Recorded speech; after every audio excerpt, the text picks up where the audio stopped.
the style evolution of Keke Palmer. So let's start with True Jackson VP. The show had a costume and design wardrobe department that assembled the looks, and I want to take a moment to highlight their portrayal of not only age-appropriate looks, but also believable looks for a young professional in the realm of fashion at the time. Right now, Gen Alpha is experiencing a drought of age-appropriate fashion influences. This issue underscores the importance of shows like this, with actors like Keke who wear their clothing with flair. True Jackson was an inspirational style influence for me as a teen, and an important phase for many to understand how to implement more adult silhouettes into their wardrobe. Just Keke served as a stage for Keke to experiment with her look. This is when the public began to understand Keke as a person, not just Aquila or True Jackson. Being able to have a style more in line with what her fans would wear worked to humanize Keke and elevate her status. Reflecting on the years of her shaved sides hairstyle, Keke has expressed simply feeling like experimenting and expressing her true self. The real her, she spouted, was a lot less reserved or cookie cutter than she was assumed to be. She released a song around this time titled I Don't Belong to You,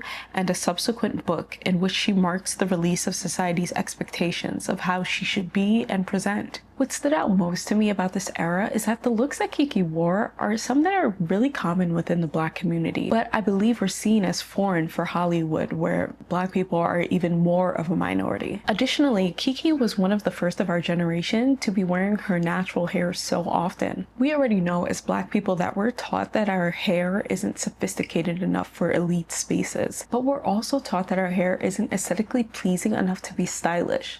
Keke helped to dismantle this fallacy. Keke's pregnancy style served as an important phase for her to play with larger silhouettes. Up until then, her style consisted of mostly skin-tight or A-line pieces. After her pregnancy, we see her start to experiment with scale and form. This gives way for an expression of herself not tied to bodily shape or size. This brings me to our current era, the Hollywood blueprint with Sergio Hudson, designer, visionary, and overall creative. Sergio styling a young Hollywood star who has already cemented her legacy gives him the ability to reference her seniority while also referencing her modern mindset. We see them pairing old Hollywood glam with modern color schemes and textures. Combining these aspects, we see an archetype emerging that I believe young Hollywood will begin to emulate. The work Sergio Hudson is doing with Keke Palmer is important to how we're able to imagine Blackness in these elite spaces. When we can get representation of as many versions of Blackness as possible, we become more comfortable in expressing and understanding those parts within ourselves and others.